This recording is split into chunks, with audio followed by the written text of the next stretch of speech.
notification buy wane ne boobu dogal yëkkati nañ ko bés buñ ko jotee rek dinañ xam ban taxawaay lañ ci war a am. ca Mbuur wala sax Tambacounda foofe nag ñi nga xamante ne dañuy ànd ak laago ñoom nag ñoo jóg di yeglu rek ñoom li ñu bëgg mooy askan wi rawatina nguur gi daal di leen boole ci li nga xamante ne mooy seeni programme ci ajul itam ci wàllu liggéey. ci wàllu sport dinañ wax ci mbiru Sadio Mané gannaaw ba mu ñibbisee fii ci Sénégal moom nag yëkkati na ay kàddu rek jëmale ci li nga xamante ne mooy équipe nationale bu Sénégal ni ñu nekkee woon foofee ca Russie mbokk yi ngeen taxirlu ñu faram fàcce ko.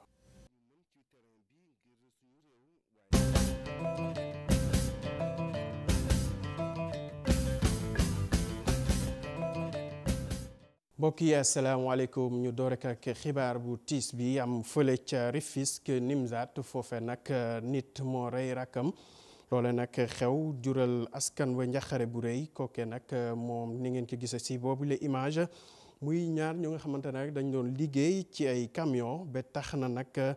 jamono ji moom vraiment yittey jóg na foofu askan wi yëpp di mettit lu li ni mel ñu xamal ne sax néew baa nga ca hôpital Youssou Mbargane bu Thiès bu Tëngéej niñ ko waxee woon ci ponk yi rek ñëwaat ci arrêt bu cour de la justice bu CEDEAO addu woon rek jëmale ko ci àtteb Khalifa Sall loole nag avocat yi layal nguuru Sénégal ñoom jotaguñu benn notification buy wane ne kaddu yooyu jóge fële ca CEDEAO bés buñ ci jotee rek dinañ xam ban taxawaay la ñu nama am rek ngir respecter li nga xamante ne moo bàyyee ko ci boobule kuréel Alassane Ba ñu teewlu ko ci ànd ci ak Marja. coow li bëri avocat yu nguurub Sénégal ci jëm ci mbirum dossier caisse d'avance ñoom itam bëgg ci yee yàbbi wante nag ay leeral lay doon document bi nga xamante ni mi ngi circuler mu di bii ci jamono ji nag te bëri ay interprétation yi ci jóge ñu jàpp ne ab extrait la bi tënk maanaam jugement bi wante nag daanaka amut benn juge ci juridiction communautaire bi ko jot a signé maître Moussa Félix Sow ak i ñooñam di xaarandi nag jot arrêt cour de justice bu CEDEAO ngir mën ko commenter. kenn fii mënu la wax ne gis na arrêt bi ba xam la ñu bind ci arrêt ba yëpp greffier bi daal moom moo wëral ne loolu mooy àtte bi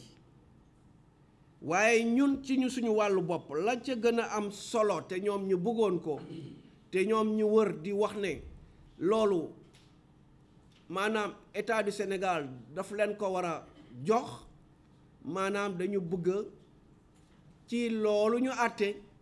ñu nekkoon Khalifa Ababacar Sall ak ñoñom yi war nañ leen bàyyi ñu génn fañ leen tëj loolu àtte bi musukaa wax. loolu mënul la tax nga xam lan moo tax cour bi àttee noonu te mënul la tax nga xam ci lan la cour bi sukkandiku ngir àttee noonu waaye mën na la tax nga xam ni cour bi kat moom li mu àttee ci poñ yi wax na ni lii nga xamante ni moom lañ ma yëtoon ngir ma saytu ko xool ko lii laa ci àtte. groupe Sénégal nag ñu jàpp ne ab état de droit la bi nga xamante ni nag daanaka dafay respecter dogal yi nga xamante ni yoon dana koy faral di joxe te doonte sax jamono ji jotaguñu motivation yi nga xamante ni ñoolal décision bu cour bi maître bi tey di dalal xel yi ne groupe Sénégal dana respecter décision bi. état du Sénégal buñ ko joxee dëgg ak ñu daan ko ci bitim réew ak ci Sénégal la ci yem mënul def lu dul appliquer li nga xam ne moom la àttekat yi àtte waaye def li àttekat yi àtte nekkul def li jàngatkat yi jàngat. cour de justice bu CEDEAO ñu jàpp ne compétent na ngir sàkku ñu bàyyi ab détenu ku mu mënti doon nag bu fekkente ne dañu salfaañe ak yelleefam wala bokk ñu jalgati yoon wante nag bu koy wax dafay doon de manière express mooy maanaam dañ koy bind mu leer bu ñu sukkandikoo nag ci kii di maître Demba Bitèye. Alassane Ba ñu ngi lay jaajëfal desandi mbir moomu ñi nga xamante ne rek ñoo feeti ci forum du justiciable seen njiit di Babacar Ba ñoom nag dañu jàpp ne rek nguuru Sénégal war na def kem kàttan rek ngir saxool li nga xamante ne moo bàyyi ko ci cour de la CEDEAO bu ko defee rek ñu jëfee li nga xamante ne rek kuréel boobu noonu la ko bëggee ñu teewlu ko ci micro Aïssatou Paye. en droit dafa am loo xam dafa am solo muy la forme gis nga forme ci droit dafa am solo forme bi bu baaxul leneen la ciy topp mënut a baax ci misaal rek bu ñu jàppee que ni nañ ko jàppee benn néeg li ci biir moom mooy fond bi néeg bi li nekk ci biir néeg bi mooy fond bi mais pour nga àgg ci fond bi foog nga jaar ci bunt bi nag moom mooy forme bi alors bu fekkee ne ni forme bi dafa am ay irrégularité forme bi dafa vicié dafay impacter ci li nga xam tey moom mooy décision bi ñu rendroon moo tax ñun ñu jàpp que ni le juge d'appel bi nga xam tey moom moo war a àddu ci mbirum Khalifa Sall le 9 en appel war na mën a bàyyi xel ci décision bi nga xam tey CEDEAO dañ ko rendre parce que dañ ni ko procès Khalifa Sall nekk na procès boo xam ni procédure bi respecté wuñ ko alors que ci droit dafa am ay nullités yoo xam ne boo ko soulevé wul rek bu ci duggee dafay entaché li nga xam tey moom mooy décision bi ñu rendroon dafay enlever crédibilité du jugement bi nga xam ne dañ ko rendroon dafay tax sax ba ñu dem ba naan est-ce que décision boobu amatina valeur juridique donc kon forme bi dafa am solo moo tax parfois bu ngeen demee ci procès yi ngeen gis balaa ñuy démarrer ñuy soulever les exceptions de nullité parce que procédure bi bu amee rëq-rëq rek forme bi amee rëq-rëq rek dafay impacter ci li nga xam te moom mooy décision bi donc décision boobu dafay xaw a manqué lu ñuy wax crédibilité alors ci mbirum. beneen kilifa bu yëkkati ay kàddu jëmale ko ci mbiru Khalifa Sall moomee di Demba Diop ñu gën ko xam ci Diop si moom moomee nag dafa gis ne mbiru Khalifa Sall bi moom politique bi di ca ëpp lool ba tax na sax ay farandoom yenn saay ñu yëkkati ay kàddu yoo xam ne dëppoowul ak yoon. beneen mbir bu mu àddu jëmale rek ci mbiru Karim Wade nee na Karim Wade mënul doon candidat fii ci Sénégal ndaxte moom dafa jàpp ne rek amul benn pièce d'état civil maanaam bokkul daal ci Sénégal. Diop si ñu teewlu ko ci micro Medoune Diouf. bi ñu nekkee automatiquement au niveau de l'assemblée bi ñuy def assemblée bi rek mënoon na def procédure boobu temps amagul levée d'immunité parlementaire amul dara instant boobu bu ñu ko defoon moo gënoon a logique mais bu fekkee tamit dañ ko defoon instant boobu te CEDEAO waxu leen woon dara pourquoi CEDEAO toog ba léegi mu koy doog a wax parce que amoon nañu temps aussi pour juger loolu mais mënuñu bàyyi ba ñu juger ko déjà en première instance ba pare ñuy doog a génne beneen jugement pour wax ne dañ ko waroon bàyyi instant bi nga xam ne dañ ko jàppoon parce que loolu la ñuy wax dañu ne instant bi ñu ko jàppoon te mu nekkoon député instant bi dañ ko waroon bàyyi mais diggante bi condamnation ñëw na ci kawam même bu nekk ay en appel donc problème bi foofu la nekk. Karim Wade wax naa ko ci télévision yëpp depuis 3 ans maa ngi koy wax dañu daan wax ma leen Karim Wade du sénégalais Karim Wade amul carte d'identité mësul am carte d'identité bi mu nekkee ministre fii xam nga lu mu daan def passeport français la doon tukkee mësul tukkee passeport sénégalais. kon kooku mënu xëy suba rek ne man Sénégal laa dama ñëw jiite Sénégal mais ñun duñu ay bant ay nit la ñu Karim du Sénégalais il faut que les gens soient kañ lay doog am carte d'identité léegi lay doog a déposé pour am carte d'identité ana carte d'identité bu njëkk ba bu fekkee am na carte d'identité na génne carte d'identité bu njëkk am. ñu wax ci weneen mbir waa ARMP lëkkaloog Cour suprême ñoom li leen tax a jóg rek mooy xeex bépp xeetu guerre fii ci suñu réew ndax gis nañ ne jafe na tey nga am benn marché boo xamante ne ne ma ku jóg xeetu jëfin yooyu ba tax na nag. ñu tase rek xool yoon bi ñu nama aw ngir fexe ba loolu jóge fii ñu teewlu kenn ci ñoom. tey solo li ñu boole tey ndaje bi moo di ñu waxtaan ak suñu kilifa muy waa Cour suprême ñi nga xam ni ñun bu ñu jëlee décision ñoom ñoo koy saytuwaat pour éviter nag ñu xaar ba coow am ñuy waxtaan je pense que waxtaan bala muy neex da ngay waxtaan bu jàmm amee bu ko defee nit ñi xamante. bu ñu xamante yaakaar naa ni kóllëre dana taxaw bu kóllëre taxaw wóolunte taxaw bu ko defee ñu jël décision yi ak dal ci nga xam ni moo arrangé askan bi. xam nga gannaaw ba nu farloo fexe ba ñàkk li nga xam ni mooy passation bi li nga xam ni corruption bi wàññeeku fa bu baax a baax a baax marché yi jaar yoon ñu am ay professionnels yuy saytu bu baax a baax affaire passation bi ñu am kuréel bu mel na DSMP également. loolu aussi beneen collaborateur la un troisième acteur bi nga xam ni di saytu bu baax bu loolu weesoo ARMP taxawaat également Cour suprême taxaw kon passation boobu daanaka ñàkk nañu ko mais ñàkk boobu am na beneen phase bu des mooy maanaam bu ñuy doxal marché bi doxal marché boobu nag wala nañ fi taxaw seet am na ñu borom xam-xam yu bare nee nañu gannaaw ñàkk ngeen passation bi dafa mel na daal am na tool bu ubbeeku ci exécution bi tool boobu tamit foo ñu xool nu muy demee ñu ñagaat bu ko defee ñu ñag phase yëpp phase passation ak phase exécution. ay fan a ngi nag ay coow jóg ñu jëmale ko ci li nga xamante ne mooy Auchan ay ñuy yëngu ci wàllu njënd ak njaay gis ne rek dafa nasaxal seen ay yëngu-yëngu bu tax na saa su nekk ñu ngi ci amal ay ñaxtu rek ñi ci mujjee nag di waa commerçant yi féete Sandaga ñoom nag li ñu bëgg rek mooy nguuru Sénégal jàppale leen ba ñu mën a contrôler bu baax a baax boobu le commerce. Fatou Bintou teewoon na fa àndi ci ak Modou Diop. filiale bi nga xam ne moom moo di Auchan jamono ji dafay déranger bu baax fii ci Sénégal faaw nag ñu jëlee ko fi loolu rek jamono ji mooy génn ci gémminu ñi nga xam ne ñoom ñooy commerçant sénégalais yi lii. ñëpp nee nañ Auchan dégage Auchan dégage bi c'est l'intérêt du Sénégal c'est pas l'intérêt des commerçants sénégalais. ñi nga xam ne nag ñoom ñoo féetee fii ci Sandaga te ci samedi jilee dañoo taxaw nag di ñaawlu li nga xam ne moom mooy clientèle bi nga xam ne ñëwatul ci seen boutique yi lee te képp ku ko waral mu di Auchan. jaay loo jaay du jar Sénégalais lu bees lañu xam pour ñoom Auchan nga leen di dimbali te Auchan dimbaliwu leen Auchan nga leen di lor parce que sa mbokk fu mu sonne nga sonn fa Auchan c'est des Français. sër ñooy ñëw jël bagage suñuy loxo yóbbu jox leen en tant que Auchan fayu leen du ñu mën a fay parce que amuñu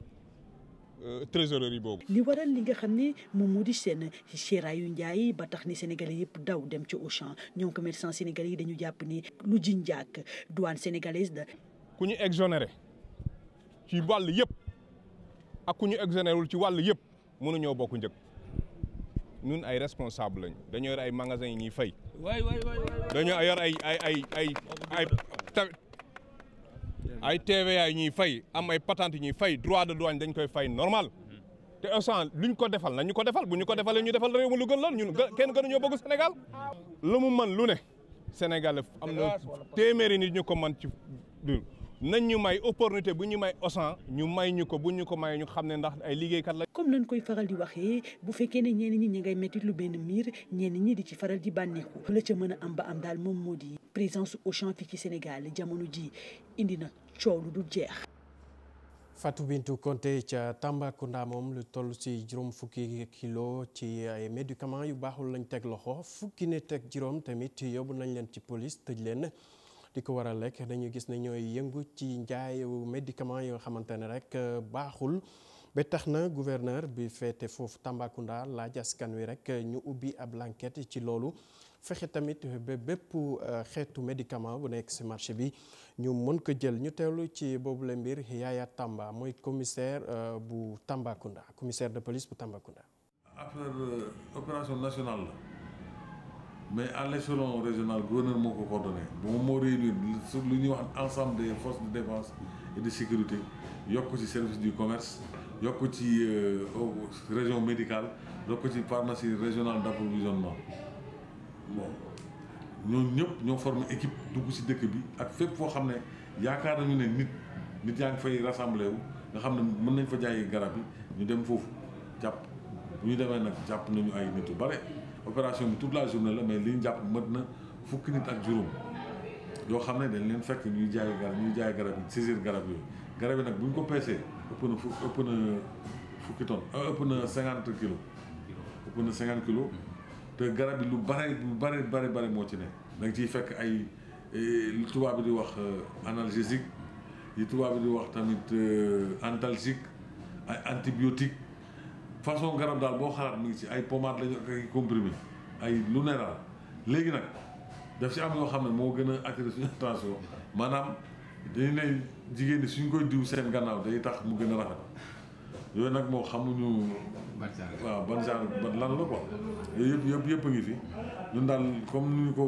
gouverneur santé woon def nañ ko léegi nag lu ci des mooy jébal nit ñi procureur suñu demee nag ci procureur moom mooy décider seet lu mu lay waaw nañ ko jébal nit ñi ak produit yu ñu jàpp yoon.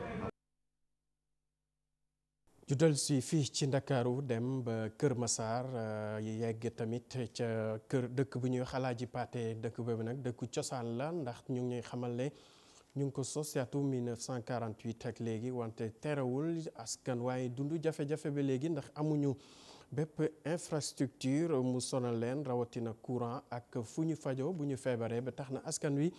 wàcc rek ci mbedd mi ñaawlu li ni mel fexe tamit ba askan wi rawatina kilifa yi déglu leen su ko defee rek ñu mun ci indi ay solution ñu teewlu ci Salif Sow Asmalik Diop yu fa teewoon. Alaaji Paate quartier bu soree sori la daanaka ci frontière Kër Massar la bokk askanam dafa mer ba futtu becci la mu mer ci mbedd mile nee ñu bërëb bi comme yaramu mag foo làmb dafay métti. dëkk bi tar na métti koo xam ne il faut ñu jóg wax ak autorités yi yoon bi dañu waxoon ne tali bi day ñëw depuis 1 an ñu nekk ci di daw ba aux dernières nouvelles nee nañ ñu tali bi daal dañ ko tegagum ci suuf. loolu nag mënul continuer mais dëkk bu amul tali du am tata du am bus du am dara. ndoxu daawaati jéeg bi fi mu taawoon mu nga fa taate tawagul kon bés bu tawee ñu am problème bu tawee garage yëpp inondé kenn dootul am fooy jëlee oto parce que da ngay gis mbedd mi yëpp day inondé. xale yaa ngi nii pour 19 quartiers pour benn école primaire. boo fi feebaree jigéen ñi fi bëgg a accoucher à partir de 7 heures dañ lay gàddu dox ak yow ba hôpital il faut faire 7 kilomètres à 8 kilomètres. moustique yi di naan deretu nit ñi toute l'année vraiment Alaaji Paate li muy dund doy na waar. bu weesoo jafe-jafe yu ñu am ci wàllum mbënd mi ak it li nga xamante ni moom mooy tëju bu bërëb bi tëju li nga xamante ni mooy ñàkkum kaaraange it tee na leen nelaw ñoom. dimbale ñu defal ñu poste police parce que agresseurs yi ñu ngi ñuy sonal amuñu lamp amuñu ndox loolu moo ñu metti Macky Sall sonn nañu dem nañu sonn nañu dem nañu. président Macky Sall. ñi nga xamante ni ñoom ñoo yeewu Alaaji Paate nee ñu nga fàttaliku li nga leen diggoon ba nga fa jaaree jamonoy campagne électorale ba. président Macky Sall nag ñëwoon na fi en 2012 dig fi avant muy falu ni nañ ko jàppale buñ ko jàppalee Alaaji Paate dootul jooy dara waaye yaakaar naa ni tey bu seetaanee lii dina xam ni boobu ba léegi dara santé wu fi dafa gën a yées. seen ndoxub ñaxtu bile gendarmerie nationale moom moo ko encadré woon Alaaji Paate ñu ngi ko samp atum 1948 kon. avant Sénégal di am indépendance jamono ji ña fay yeewoo ëpp nañu ñeent fukki junni doomu aadama bërëb bi yaatuwaayam tuutee des mu mot 7 kilomètres carrés. Salif Sow beneen ñaxtu fële ca Ziguinchor ñooñu nag ñuy dund ak laago ñoo wàcc ci mbedd mi rek di ñaawlu seen condition de vie ñoom nag dañu gis ne kenn boolewu leen ci xeetu recrutement yi maanaam bu ñu bëggee am liggéey day jafe lool ba tax na nag. ñuy sàkku rek ci kilifa yi benn saay bu ñuy def rek ay recrutement ñu mën leen ci boole ak ci yeneen béréb yi tamit ñu teewluy reportage Babacar Dias yi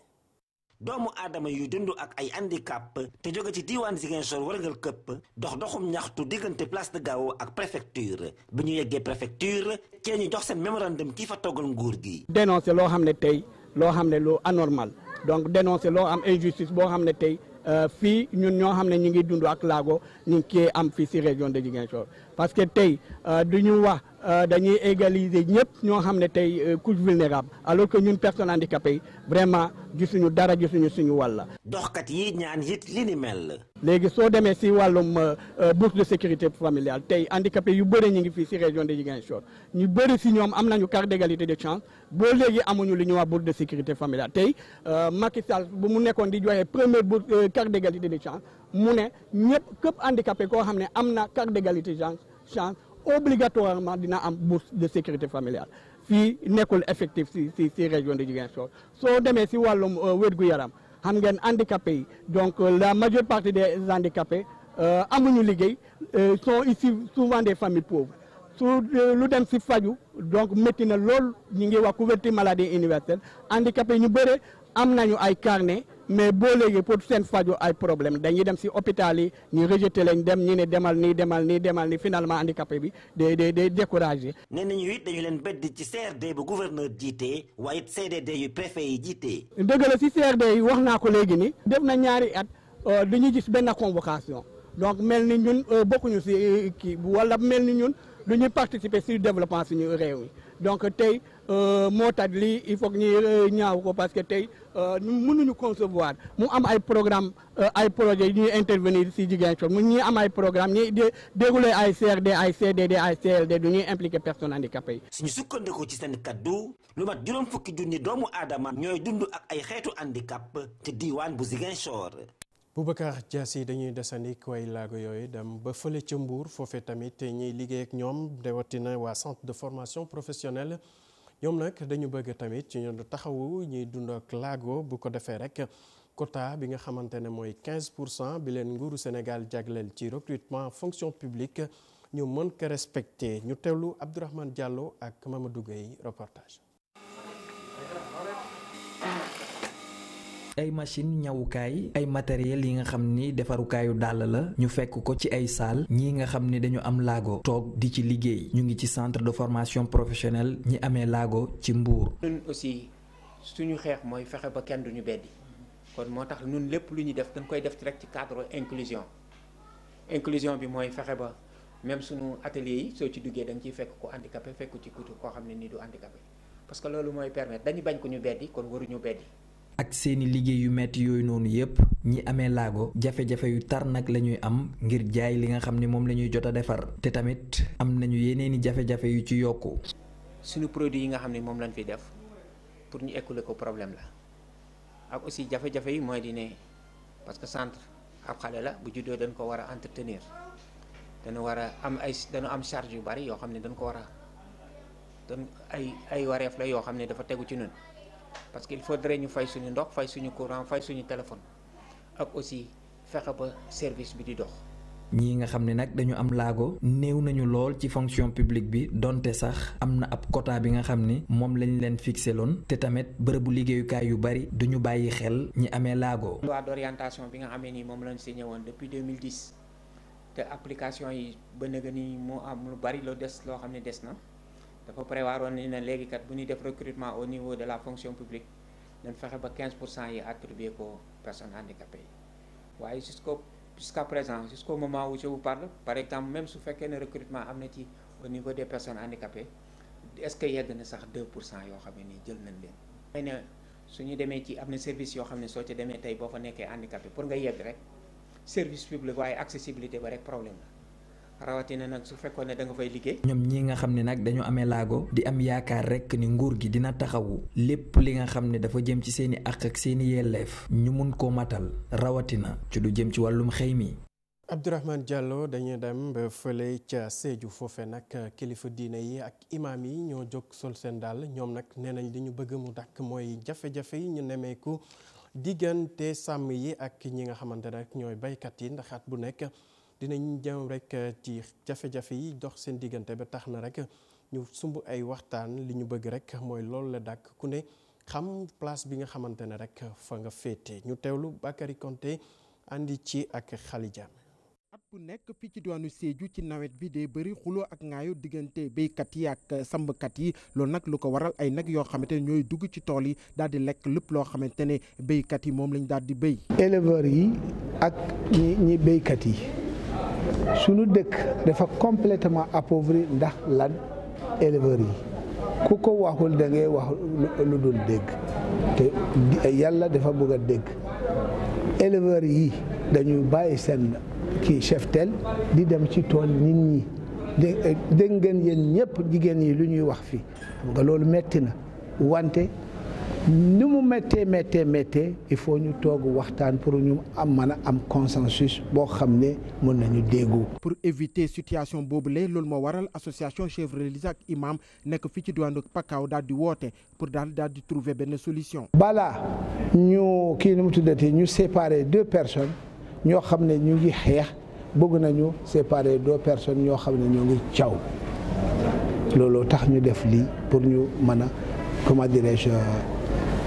barré complètement ay histoire ci diggante ñaari population yi. loolu bëgguñu ko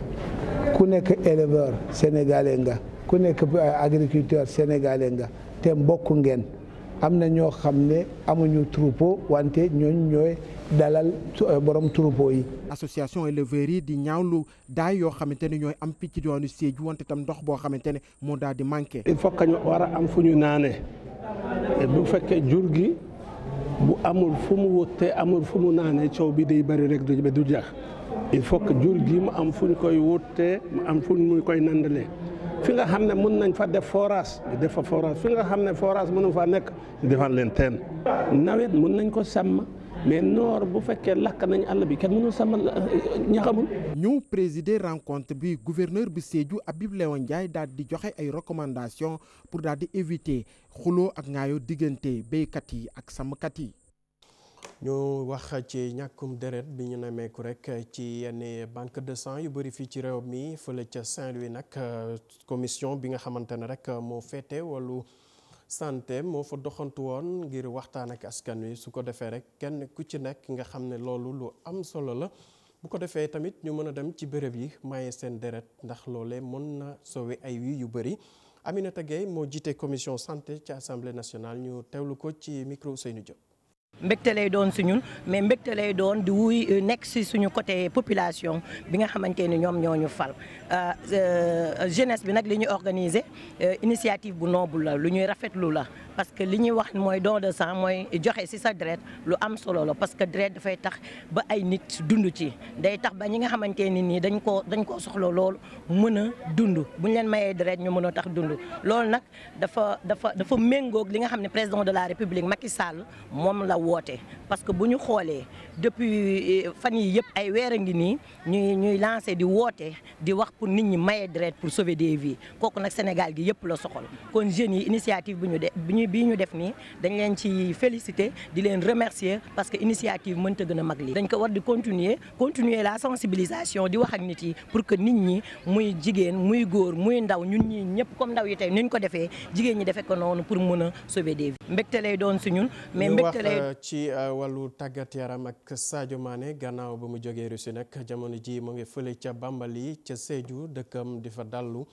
loole nag tax na suñu ndaw yu féete foofu demoon ko rek waxtaan ak moom ci li nga xamante ne dañ ko déggoon jamono ji ñuy duppee ay rumeur ñu jàpp ne sax équipe nationale dafa amoon ay jafe-jafe Sadio Mané nag nee na loolu dara amu ci ndaxte ñoom dund nañ dund bu rafet def nañ seen kem kàttan tamit bu déggoo mën a am ci biir équipe bi ñu teewlu ko ci micro Bakary Konté. En tant que joueur, je pense que on a essayé de se donner à fond pour notre pays. Et comme je l'ai toujours dit, c'est le football. Ça peut passer comme ça peut pas passer. jéem nañu joxe lépp lu ñu mën ci terrain bi ngir suñu réew waaye tamit football la yenn saa yi day dox waaye yenn saa yi tamit du dox ñun nag ci sélection bi wax dëgg si yàlla comme famille lañu daan dundee amul benn problème suñu biir ku nekk am nga comportement bu rafet durant mondial bi yëpp li jëm nag ci wàllu brassard bi man sax xaw ma fu wax bi jógee li leer ba leer mooy man ak Cheikh ay xarit lañu te affaire brassard mosul nekk suñu diggante li mu nekkoon ci banc bi rek moom moo taxoon moom moo takk capitaine bi waaye ñëpp xam nañ ne Cheikh moom mooy capitaine u équipe nationale bi. C'est pourquoi j'ai porté le brassard et je suis même le troisième capitaine. ñu jeexale ko rek ak tiis bi daal ci boppu Sénégal ki nekkoon njiitu compagnie d'assurance agricole ñu gën ko xam ci Amadou Diouga Ndiaye moom nag wuy jina borom fële ca Turquie ci samedi bi nag ñu ñuy xamal ne dinañ indi néew bi suba fii ci Ndakaaru rédaction télévision Futur Média ci samay kàddu rek di jaale famille bi ak xarit yi yàlla xaare ko aljana mbokk yi li moo fi gënoon fës ci kanam Serif Dia dina fi teew te jukki leen xibaar yi ci wàllu nasaraan jërë ngeen jëf